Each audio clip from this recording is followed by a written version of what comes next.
Bismillahirrahmanirrahim. Assalamualaikum warahmatullahi wabarakatuh.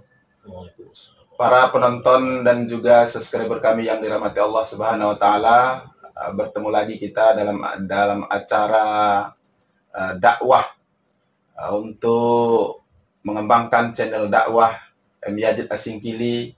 Maka pada hari ini kita bertemu kembali di studio dakwah Desa Tulaan, Kecamatan Gunung Muriah, Kabupaten Aceh Singkil. Adapun tema yang akan kita angkat pada hari ini adalah peduli dakwah, peduli mu'allaf, dan peduli Islam. Maka langsung saja pada hari ini sudah kita sengaja undang seorang tokoh pendakwah, yaitu Ustadz Azmi. Assalamualaikum warahmatullahi wabarakatuh, Ustadz. Waalaikumsalam warahmatullahi wabarakatuh. Bagaimana kabar Ustadz pada saat ini? Alhamdulillah sehat. Alhamdulillah. Alhamdulillah sehat terus Ustadz ya. Baik.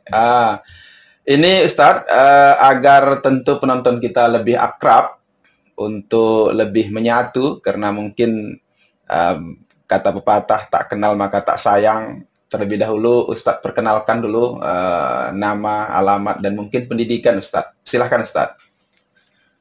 Bismillahirrahmanirrahim. Rabbi shrah li sadri wa yassir li amri wahlul 'uqdatam min lisani yafqahu qawli. Alhamdulillah, hamdan syukurillah, salatan wassalaman ala Rasulillah wa ala alihi wa sahbihi wa mawala, wala haula wala quwwata illa billah.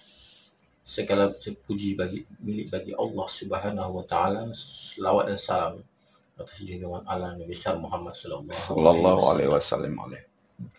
Terima kasih kami ucapkan kepada Ustadz Yazid Asingkili yang telah mengundang saya ke sini untuk menyampaikan peduli dakwah, peduli mu'allaf, dan peduli Islam. Alhamdulillah, dengan izin Allah Ta'ala saya hadir di sini. Dan izin Allah, Alhamdulillah. Jadi pepatah mengatakan tak sayang maka tak kenal maka tak sayang. Tak sayang maka tak cinta. Tak cinta maka tak suka. Bukan tak kawin ya. Ya. Jadi di sini saya memperkenalkan diri. Yes.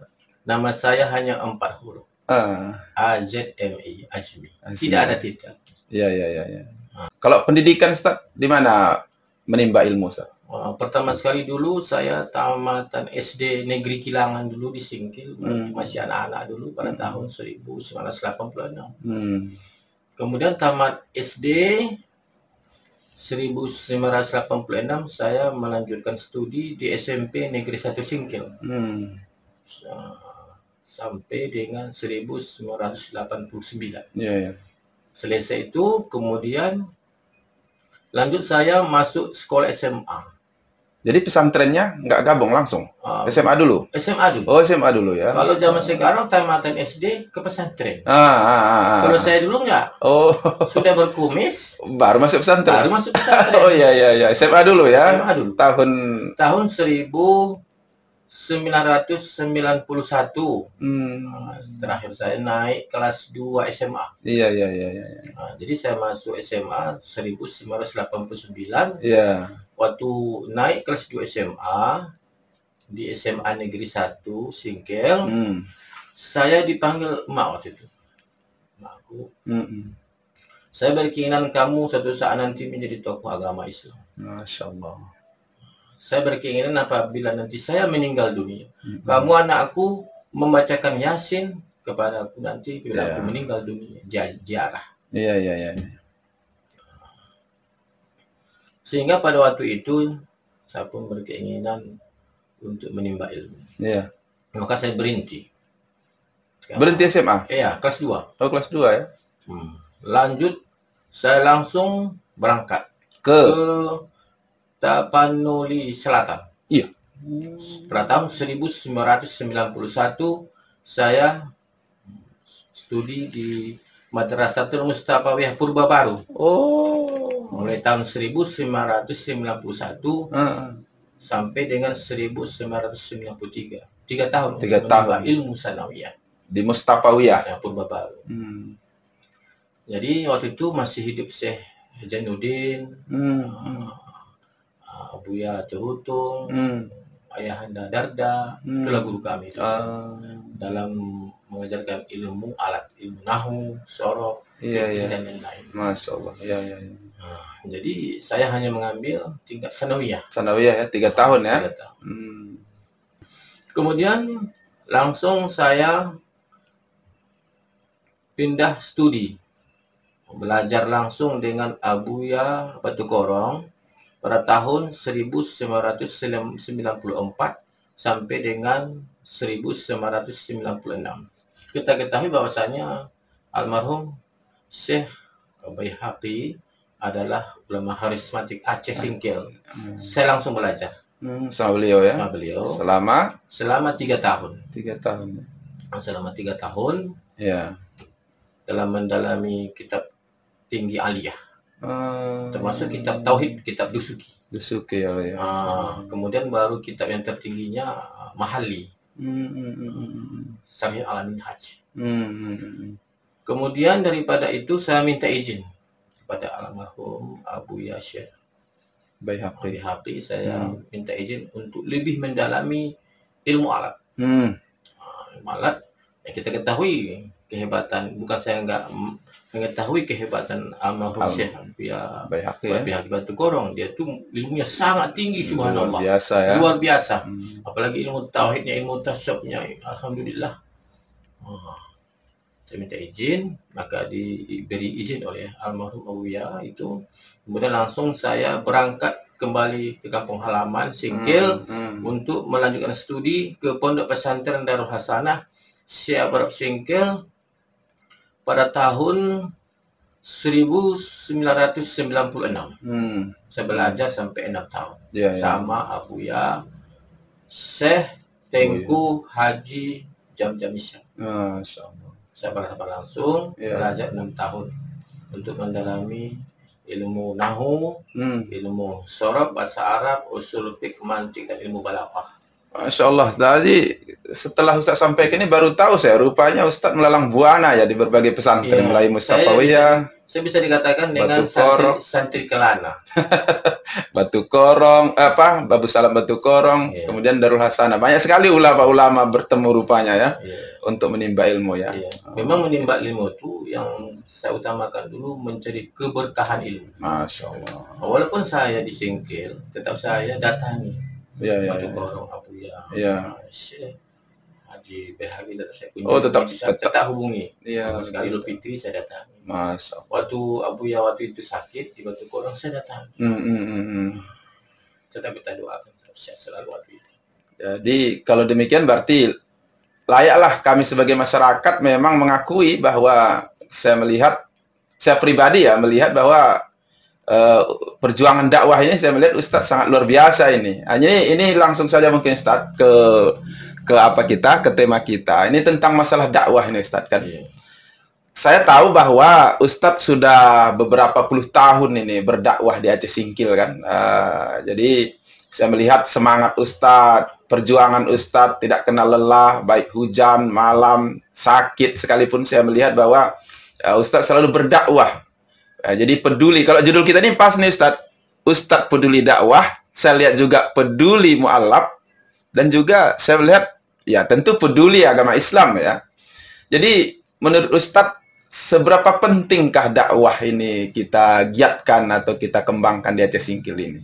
Ya, tentu saya bercerita di sini dari awal saya terjun untuk mencapai dakwah itu. Pada waktu itu, pada tahun 1996, saya menjumpai Abuya Batu Korong. Saya datang. Syekh Haji Baihaqi di Batu Korong. Saya minta izin Abu, saya ingin masuk dai perbatasan di Nasr Islam Aceh. Berjuang dakwah, berjuang peduli mu'alaf, juga peduli Islam. Alhamdulillah Abuya mengizinkan. Kemudian saya kembali ke Singkil menjumpai Abuya Singkil. Syekh Tengku Haji Jamjam Isya. Abu, saya minta izin untuk berjuang di jalan Allah. untuk masuk dai perbatasan Dinas Islam Ya. Provinsi Pemerintah Aceh. Waktu itu Nanggro Aceh Darussalam. Oh, Nanggro, Nat ya, Nat. Dulu Nanggro Aceh Ya, Darussalam, kalau betul. sekarang Pemerintah Aceh. Iya. Alhamdulillah diizinkan Abu ya. Mak aku waktu itu udah meninggal, tinggal ayah saya sampaikan. Saya minta izin, saya ingin berjuang di jalan Allah untuk masuk tes dai perbatasan di Banda Aceh tahun 2004. Alhamdulillah tes lulus. Nah, waktu itu dites bukan hanya pendidikan agama Islam, juga dites pendidikan umum. Ya, ya. Ya untung saya dulu pernah sekolah SMP. Kalau umum ya. Untung saya pernah juga mendalami pengetahuan umum di SMA walaupun hampir 2 tahun. Alhamdulillah luluslah dari perbatasan. Pada waktu itu berangkatlah saya sekeluarga anak satu atas SK Dinas Islam awal 2004 ditujukan SK-nya ke Lembalno. Lembalno ya, pertama tugas Lembalno ya. 2004. Maka saya charterlah mobil. Sudah semua barang-barang ke mobil, kemudian barulah berangkatlah aku, keluarga, sama anak menuju Lembalno. Rupanya saya tengok perjalanannya berliku-liku, rusak jalan. Mulai dari Legecih, rusak jalan sampai ke Biskang, sampai Lembalno. Sampai di Lembalno bingung. Tinggal di rumah SD. Bocor pula lagi tuh atapnya. Atap rumah tuh ya. Tinggal di sana. Dan sering banjir. Saya bingung. Kok di sini ditugaskan? Tapi karena tekad dari awal untuk dakwah, untuk di jalan Allah, saya mesti berjuang. Pada tahun 2004. Situlah mulai perjuangan. Mulailah waktu itu saya menyatukan diri dengan masyarakat selama 3 bulan, menjumpai kepala desa, pengurus masjid. Saya sampaikan bahwasanya saya tugas dai perbatasan di desa Lembalno. Alhamdulillah banyak masuk Islam. Banyak ya? 26 orang. Berapa? 26 orang. 26 orang selama Ustadz tugas itu. Berapa tahun Ustadz itu? 2 tahun. Oh, 2 tahun. Tahun 2004 sampai 2005. Oh, 26 orang ya? Saya jumpai kembali Departemen Agama. Alhamdulillah diberilah satu plastik besar berisi peralatan alat sholat dan buku-buku agama. Maka saya bagikanlah kepada mualaf-mualaf Lembalno. Ustaz masih di Lembalno ini tugasnya? Masih tugas Lembalno. Saya bagikan pada mualaf tadi yang belum dapat, juga mualaf yang di Trans Lembalno.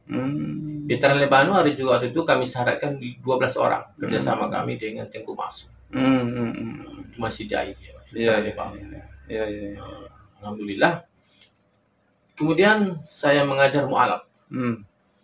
Jadi waktu itu listrik nggak ada. Lembalno listrik nggak ada. 2004 sampai 2025 listrik nggak ada. Rusak lampu jalan. apa lah ya? Lampu teplok dulu ya. Minyak. Kemudian lampu minyak lah. Rusak jalan, listrik nggak ada. Rusak jalan, sering banjir. Anak istri bawa situ? Iya. Ikut sana ya? Ikut. Tinggal di rumah dinas SD. Jadi suka dukanya mesti saya tempuh. Jadi saya bawalah lampu. Siap salat jamaah di masjid. Sekarang ditiup angin mati, baru hidup. Maka saya kumpulkan mualaf di rumah kepala desa. Lembalno waktu itu Patat Sehotang. Berkumpullah mualaf. Kemudian saya langsung jadi imam maghrib. Selesai baru saya mengajar mualaf. Masalah padu'ain, masalah ilmu fiqih, masalah ilmu akhlak. Yang diajar bukan mualaf aja ya, maksudnya ada juga masyarakat sekitar yang tugasnya memang itu yang paling utama ya. Saya ajarkan termasuk juga uriasin ibu-ibu, urusin bapak-bapak, kemudian remaja masjid kami hidupkan. Betul. Kemudian pembinaan baru kifayah saya laksanakan juga. Juga saya khatib juga di masjid. Khutbah Idul Fitri saya tetap tetap di sana. Tetap saya laksanakan sesuai dengan amanah dari Provinsi Banda Aceh. Jadi waktu kita kumpulkan, saya ajar juga mualaf. Anak-anak mengaji ajar juga waktu itu. Betul. Malam-malam ya. Tiba-tiba anak-anak nggak ada. Apa yang diajar? Betul. Kembali saya ke Singkil. Itu langsung saya ke Dinas Islam. Sampaikan bahwasanya anak-anak butuh ikrar. Betul. Nah, dikasihnya waktu itu 20 ikra. Maka saya bukalah pengajian di balai dekat Masjid Lebanon waktu itu. Saya Iya. ajarlah metode ikra. Iya, iya, iya. Untuk anak-anak mualaf itu. Kemudian lagi pelajaran fikih, akhlak dan lain-lain. Iya. Mengaji anak-anak sore dan mengaji malam saat maghrib. Kami di sana lampu teplok itulah waktu itu di masjid. Iya. Juga mengaji maghrib lampu teplok lah, nggak ada listrik. Iya, betul. Tapi semangat terus saja. Iya, Karena betul. saya sudah menyampaikan kepada Dinas Syariah Islam pada waktu saya dites di Banda Aceh Dinas Syariah Islam. Waktu itu ditanya, jangan apakah tujuan kamu masuk dai perbatasan? Saya ingin dakwah. Betul. Saya ingin mengembangkan agama Islam. Iya. Saya peduli kepada seluruh umat Islam. Saya ingin jihad di jalan Allah. Jangankan tenaga, pikiran, harta, nyawa saya sendiri saya berikan demi berjuang di jalan Allah. Saya berjanji, ketika nanti. Bukan main-main perjuangan saya. Saya berjanji, amanah saya pegang. Makanya sampai saat ini tetap janji tetap dijalankan. Tetap saya jalankan. terus dijalankan ya. Karena sudah amanah. Jadi janji saya itu. Kalau ringkasnya ini Ustadz mungkin ya, ringkasnya Ustadz berdakwah di perbatasan itu udah berapa tahun itu kira-kira hingga saat ini? Itulah setelah 2 tahun saya pun ada juga pindah-pindah ya. Pindah-pindah. Maka informasi dari Banda Aceh saya dipindah tugaskan ke Desa Siatas. Maka Desa Siatas saya tinggal di samping masjid. Jadi saya pun langsung melaksanakan tugas, menyampaikan kepada Pak Imam, juga pengurus desanya, sebab bahwasanya saya tugas di Desa Siatas sambil berobat. Jadi semua kegiatan dakwah, kegiatan dai saya laksanakan di Siatas. Terlaksana sama seperti di Lembalno ya. Dalam keadaan sakit. Sakit ya. Mulai dari Lembalno, memang kalau ke masjid pakai tongkat. Getar ya. Ambil mikrofon begini. Allah Akbar, Allah. Kalau terlambat bila datang ke masjid. Begitu juga lihat Siatas. Ambil tongkat, ambil Allah Akbar. Kalau nggak ada imam, saya langsung imam. Kalau ada imam, saya di belakang. Kemudian mengaji anak. Bersandarlah. Begini. Mengajar anak mengaji. Udah juga dengan fardu ain. Siatas berapa tahun? 2 tahun. 2 tahun. Setelah Siatas? Setelah Siatas, langsung tim Dinas Islam datang ke Siatas. Juga Dinas Islam Banda Aceh datang ke Siatas meminta kepada saya untuk dipindah tugaskan ke Desa Pangasulampi, Kecamatan Suruh Makmur. Karena di sana sangat membutuhkan dai dan ada yang masuk Islam, ada yang mau masuk Islam. Maka saya pun langsung ke sana. Jadi dalam pengobatan alhamdulillah saya sembuh. Berangsur-angsur terus ya. Sembuh. Kaki saya meledak nih. Baunya luar biasa. Tulang belakang saya kembali ke awal. Kemudian penyakit kena racun sembuh. Baru berangkat langsung ke Pangasulampi. Melapor saya kepada pengurus desa, pengurus masyarakat, bahwasanya saya tugas dari perbatasan di Desa Pangasulampi. Saya melaksanakan tugas mulai dari pembangunan Masjid Pangasulampi. Saya berjuang dengan masyarakat Pangasulampi, juga mengajar anak sore di MIS, malam juga mengaji di balai, berdoain malam Jumat, Yasin ibu-ibu. Saya laksanakan seluruh kegiatan dari perbatasan. Berapa tahun sana di apa? Di sana selama melaksanakan tugas ada 5 tahun. 5 tahun. Setelah dari Pangkalan Sulampi lanjut pindah lagi. Jadi dalam melaksanakan tugas di Pangkalan Sulampi ada masuk Islam. Kita Islamkan. Kita bantu dengan pendidikan agama Islamnya. Waktu itu kita bina di Sumpit. Kerjasama dengan kawan-kawan dai. Juga kita pembinaan mualaf se-Kabupaten Singkil. Kita adakan waktu dilipat layang bulan Ramadan. Waktu itu saya mengantarkan data ke Dinas Islam Singkil, ada sekitar 400 orang masuk Islam. Masya Allah. Sekaligus atau berangsur-angsur? Berangsur-angsur ya. Datanya mulai tahun 2002 sampai 2009. Sekitar 200 orang. Ampar seorang ya. Mahasiswa. Iya. Jadi kami bina lah kerjasama dengan BR waktu itu tahun 2009, bersama dengan para dai perbatasan seperti Tengku M Nur, Ustaz Muslim dan lain-lain, Ustaz Hulemi dan lain-lain. Iya. Kami membina satu minggu, 8 hari 8 malam. Iya. Kami bina para mualaf waktu itu dengan pendidikan agama Islam. Para mualaf Kecamatan Sipangkanan dan mualaf Kecamatan Danau Paris. Kami khususkan waktu itu. Dengan praktek sholatnya, bersucinya, tauhid, akhlak dan lain-lain. Iya. Kemudian setelah itu, setelah 5 tahun melaksanakan tugas dai Pangsul Lampi, saya dipindah tugaskan ke desa Lengipe. Setelah 2 tahun, kemudian langsung datang SK, dipindah tugaskan saya ke desa Pertabas. Oh, Pertabas ya. Saya tahu Ustadz dai perbatasan itu sekarang di Pertabas. Rupanya sebelumnya udah keliling-keliling ya. Desa terpencil di Aceh Singkil ini ya. Saya heran juga di Nasr Islam Banda Aceh tahu dia siapa yang pantas ditempatkan di desa ini. Rupanya yang pantas ditempatkan tugas Ustadz Azmi namanya ya. Saya sendiri Subhano, Ustadz ya.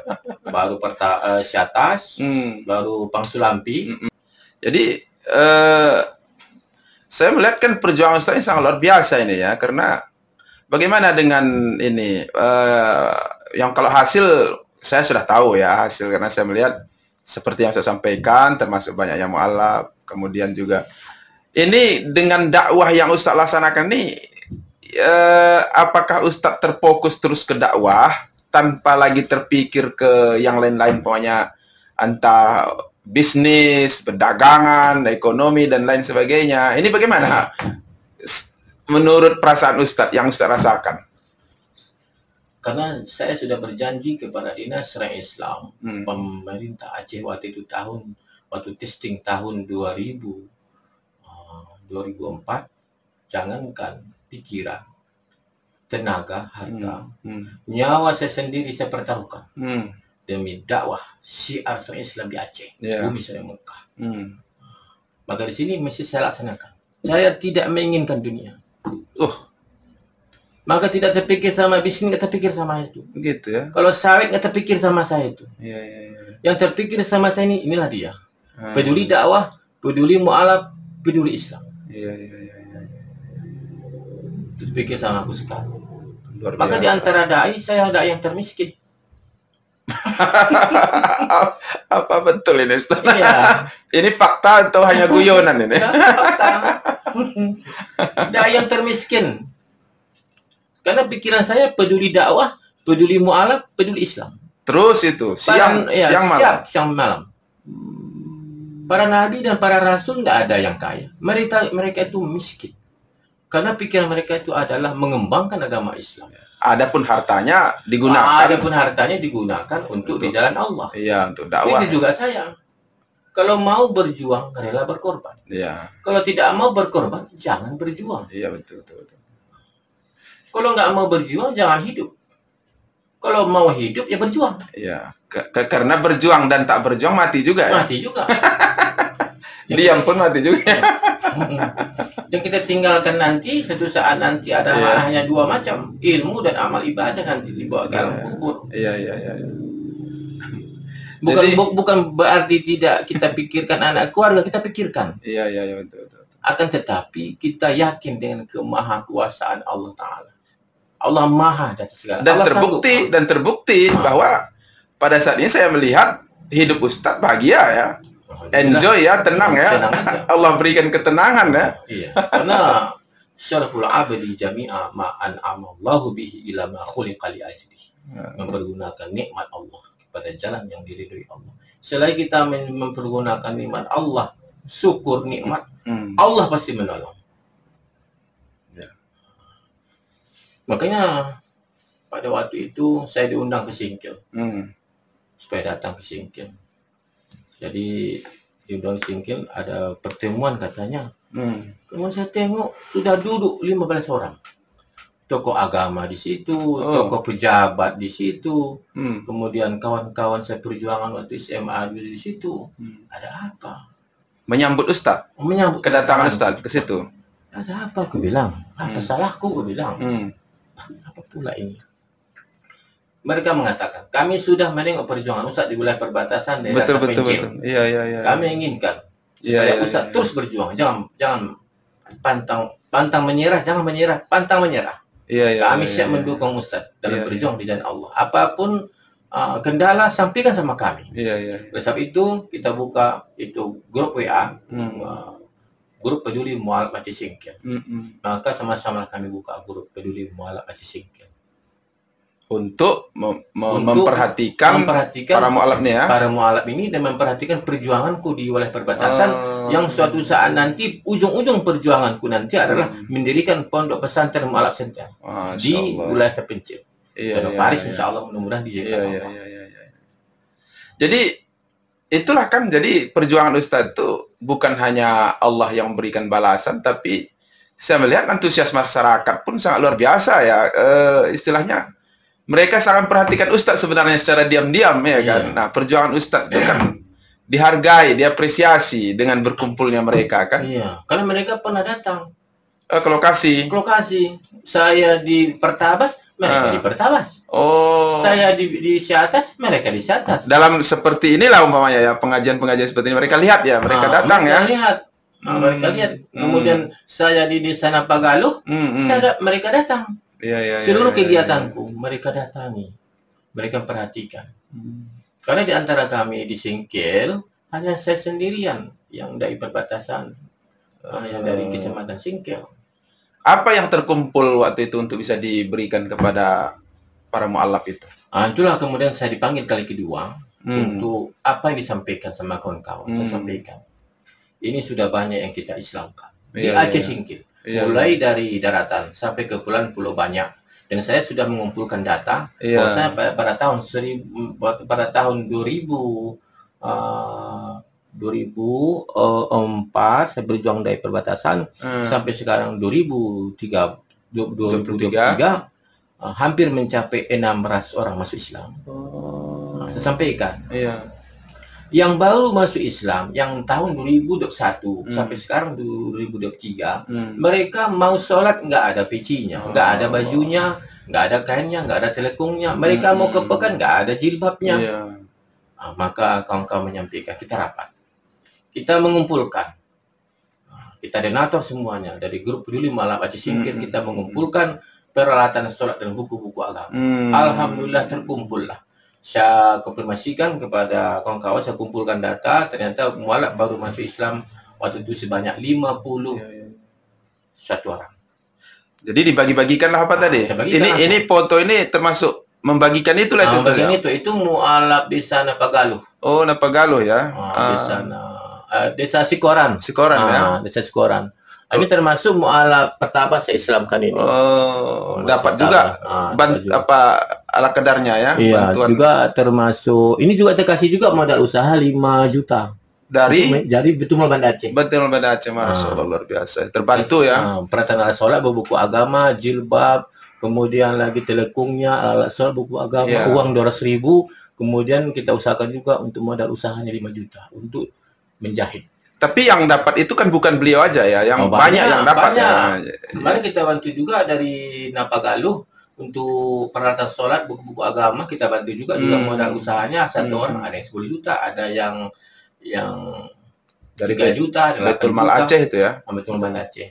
Ada yang 4 juta, 5 juta. Iya. Jadi juga dengan Suro, juga saya berjuang dengan Tengku Jamris, alhamdulillah ada 11 mualaf dibantu juga modal usahanya, ada yang 4 juta, ada 5 juta. Dari Lenipe, 3 orang kita kasih juga 9 juta, 3 kakak. Jadi istilahnya perjuangan Ustadz bersama kawan-kawan ini, pemerintah pun tidak tutup mata ya. Pemerintah pun ada juga yang memberikan ya ekonominya maupun yang lain untuk mualaf ini ya, untuk mualaf ya. Jadi kemudian selain antusias masyarakat, saya melihat ada juga ini foto Ustadz sama apa ini? Sama ini buku-buku tadi ya, buku-buku ya. Bantuan peralatan sholat, buku-buku agama, jilbab Al-Qur'an dan yang lain untuk 51 mualaf baru masuk Islam mulai daratan sampai ke pulau-pulau banyak. Berapa kecamatan dibagikan waktu itu? Kecamatan Cipengkanan, kemudian Kecamatan Danau Paris, kemudian Kecamatan Suruh Makmur dan Kecamatan Pulau Banyak. Iya, iya, iya, iya. Pulau Baguk dan Pulau Sukamakmur. Sampai pulau banyak ya. Iya, Masya kita Allah, kirim. luar biasa. Ustadz antari terus. Saya antari. Hujan, sakit, Nggak tetap. ada minyak, saya berutang minyak. Penting selesai urusan. Masya Allah. Tapi kemudian saya sampaikan kepada kawan-kawan Iya, iya, iya. kendala-kendala yang saya hadapi di lapangan. Iya, iya, iya, iya, iya, iya. Jadi kalau saya menghadapi pemerintah, saya nggak mau. Cuman kawan-kawan Kawan-kawan mau membantu untuk perjuangan. membantu ya. Iya. Dan saya yakin ke depan juga masyarakat pasti akan berbondong-bondong ya itu Ustaz, untuk membantu, mudah-mudahan kan, insya Allah kan. Insyaallah, amin ya rabbal alamin. Kalau foto ini Ustaz, ini apa ya? Dalam rangka apa ini Ustaz? Ini saya bangga juga melihat nih, ada sertifikat, kemudian ada foto Ustaz di ini sama Pak PJ Bupati saya lihat nih Ustaz. Iya, Abang Ajmi kan. Sama pula namanya, PJ Bupati sama dengan Pak Ustaz nih ya. Usaha Hambalisah kan. Itu kawan seperjuanganku dulu. Jadi acara apa ya? Acara apa ini Ustaz? Acara peringatan 17 ya. 17 Agustus sekaligus memberikan penghargaan kepada tokoh-tokoh agama Islam. Saya dari dai perbatasan bisa menerima sertifikat penghargaan. Khusus Ustaz sendiri yang diberikan? Iya, sendiri dari dai perbatasan. Yang lain-lain enggak dikasih? Belum ya? Mungkin belum. Belum ya. Sebenarnya yang saya harapkan adalah penghargaan dari Allah Ta'ala. Dari Allah ya. Karena kita berjuang karena Allah dan mengharapkan ridho Allah. Iya. Tapi walaupun demikian, ya ini juga merupakan sebuah kegembiraan Ustaz ya. Alhamdulillah. Alhamdulillah. Saya yakin Ustaz tidak mengharapkan itu, tapi tentu ya menjadi penyemangat lah, Ya, penyemangat dalam berdakwah Ustaz kan. Apa? Ini nanti itu yang ini. Ini apa? Ini ada sejarahnya ini. Pembinaan Mualaf tahun 2017. Jadi pada waktu itu dia menyewa rumah di Desa Biskang. Sekeluarga masuk Islam, anaknya 5. Ini anaknya 3, nampak di gambar ini. Tapi dia 2 orang lagi kita masukkan ke panti asuhan. Oh, di Seran 26. Mereka itu belajar dibiayai oleh yayasan itu. Tinggal ini 2-3 anaknya sama istri. Saya kasih pada waktu itu 3.500.000. Dari Baitul Mal Aceh Singkil. Aceh Singkil ya. Pada tahun 2017. 3.500.000 ya. Saya sampaikan, berilah peralatan sholat betul. Belajarlah dengan pendidikan agama Islam. Kemudian peliharalah ternak ayam atau bibit sawit. Kalau ini sama almarhum yang mulia saya ini ya. Almarhum Buya Batu Korong. Iya, waktu itu saya dipanggil Baitul Mal Aceh Singkil. Waktu itu kepala Baitul Mal bernama Ahmad Fadli. Itu yang hijau ini Ahmad Fadli nih ya? Iya betul, yang kunci haji. Bahwasanya mereka menyampaikan bahwasanya banyak masuk Islam yang berlokasi nanti pensyaratannya di Biskang, di Pondok Pesantren sampai Nahdlatul Ulama Biskang langsung Abu yang mensyaratkan. Dan saya sebagai saksi. Foto Ustaz yang mana nih? Saya yang tukang foto ya. Tukang foto nggak nampak. Iya. Makanya saksi 2, saya sama Oge Jahrudin. Ini 7 orang yang Islam. Maka mulai dari pendataan saya tulis apa alasan masuk Islam. Saya tulis tuh. Ada paksaan nggak? Paksaan nggak. Kalau paksaan nggak usah. Karena semua mu'alaf tuh tidak ada yang dipaksa saja. Karena memang cintanya pada Islam kan. La ikraha fiddin. Tidak ada paksaan dalam agama Islam. Ikhlas mereka memang. Nggak ada keinginan-keinginan yang lain kan. Iya. Ini pensyaratannya hujan lebat nih. Hujan di malam nih ya saya. Malam ya. Apa ada Isya. Iya.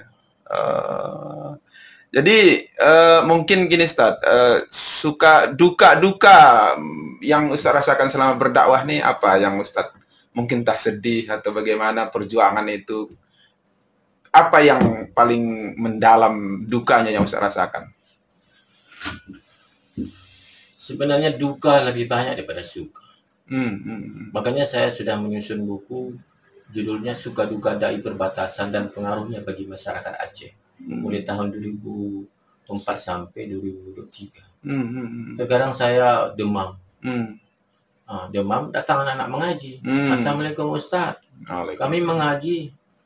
Aku demam. Aku datangin anak-anak tadi, yuk kita ke masjid. Tetap saya mengajar mengaji anak-anak.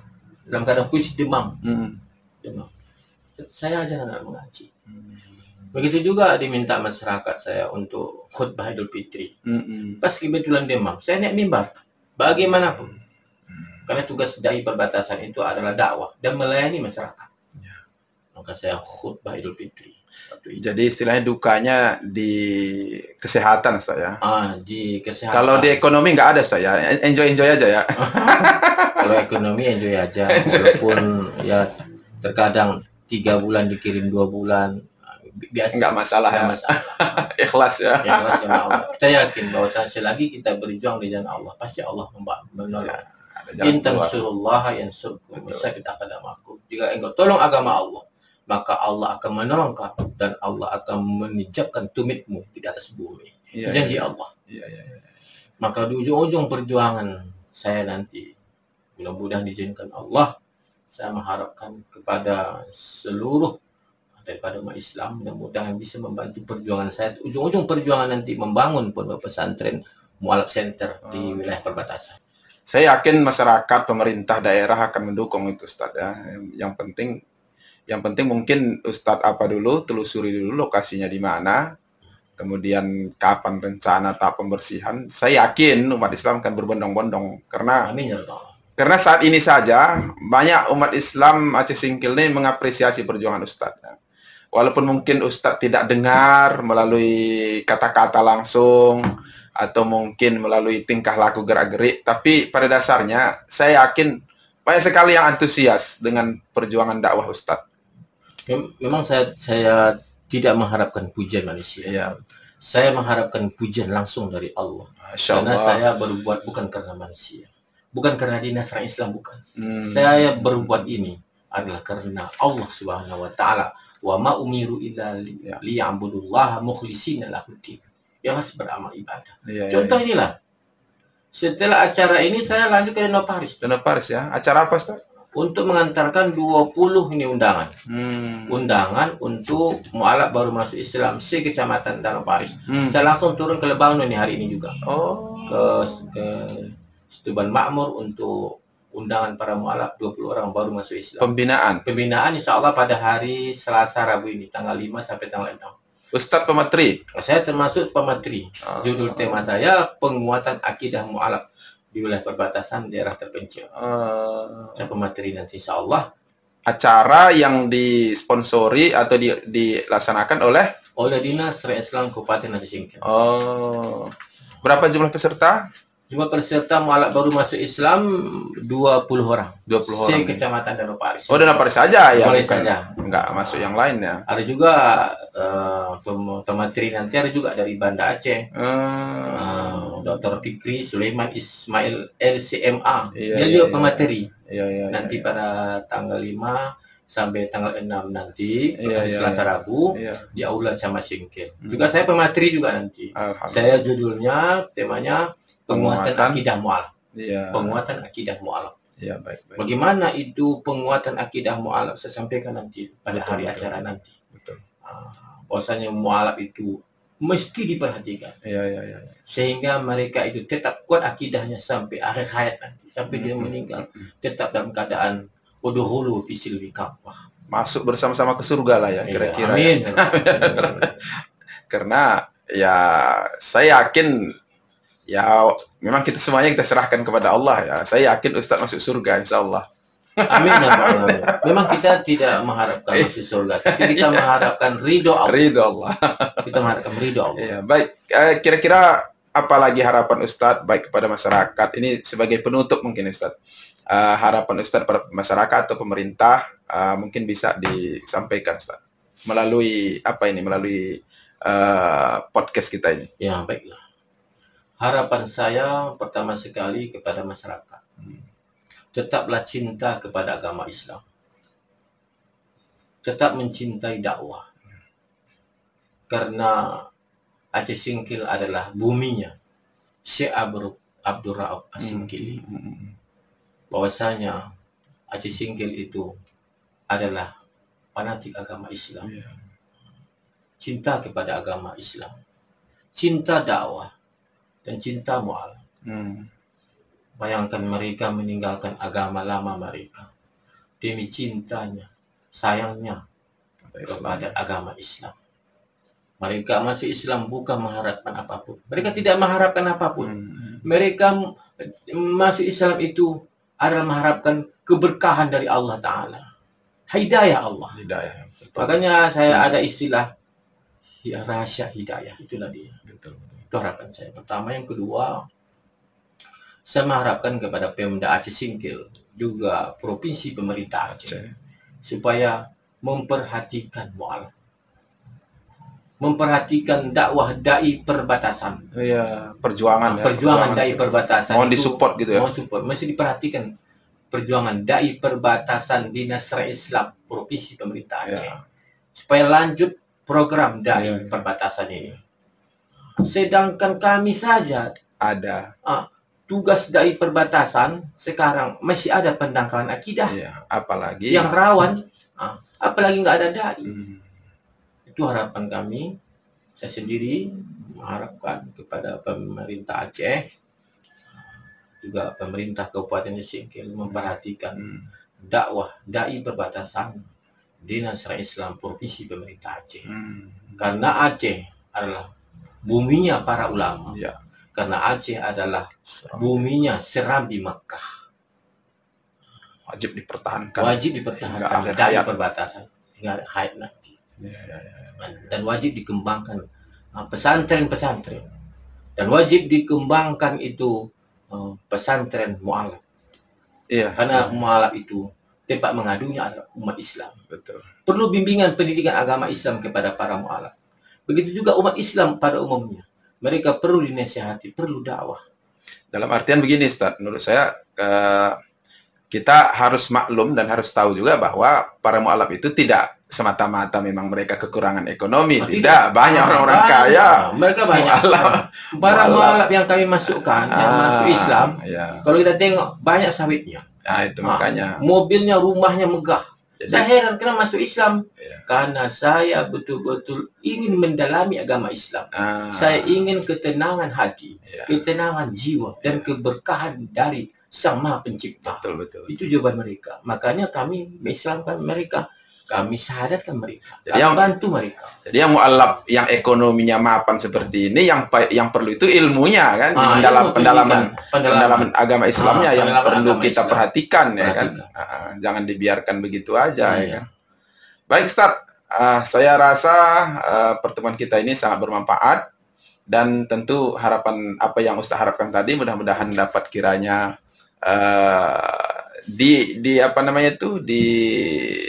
dikabulkan Allah Subhanahu wa taala, dan tentu juga perhatian dari pemerintah Aceh.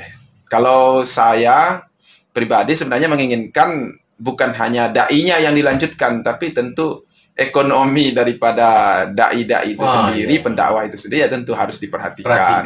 Karena kalau nggak diperhatikan, ya bagaimana? Apalagi zaman saat sekarang ini kan, kalau kita berdakwah hanya pakai lisan, untuk saat sekarang ini banyak orang yang tak mau dengarkan. Tapi kalau kita umpamanya pendakwah ini mapan, kemudian juga bisa juga membantu fakir, miskin dan sebagainya, ekonominya itu lebih cepat dia berdakwah, lebih cepat diterima. Jadi itu aja dulu mungkin pertemuan kita kali ini, Ustaz. Apa ada lagi, Ustaz? Saya tidak sendiri. Betul. Ada Allah Ta'ala. Iya, betul. Ada Allah Ta'ala Maha Penolong. Saya tidak sendiri. Ada kawan-kawan saya pejuang agama Islam. Ya, betul. Para donatur membantu perjuangan dalam jihad di jalan Allah. Kita yakin Allah Maha Penolong. Insyaallah. Mudah-mudahan cita-cita kita nanti untuk membangun pondok pesantren Mu'alaf Center dikabulkan oleh Allah Subhanahu wa taala. Itulah perjuangan, ujung perjuangan kita nanti. Amin ya rabbal alamin. Amin. Baik Ustaz, terima kasih atas waktu Ustaz yang telah menyempatkan hadir di studio dakwah MYJ Singkil ini. Mudah-mudahan bermanfaat, dan tentu kami mohon maaf atas segala kekurangan dan kekhilafan jika ada di hati Ustaz tidak berkenan. Baik para penonton kami sekalian, itulah tadi pertemuan kami dengan seorang pendakwah yang sangat dicintai oleh masyarakat Aceh Singkil dengan perjuangan yang beliau laksanakan.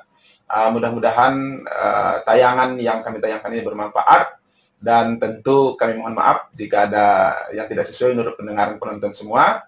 Demikian saya akhiri. Assalamualaikum warahmatullahi wabarakatuh. Waalaikumsalam warahmatullahi wabarakatuh. Terima kasih banyak, Ustaz.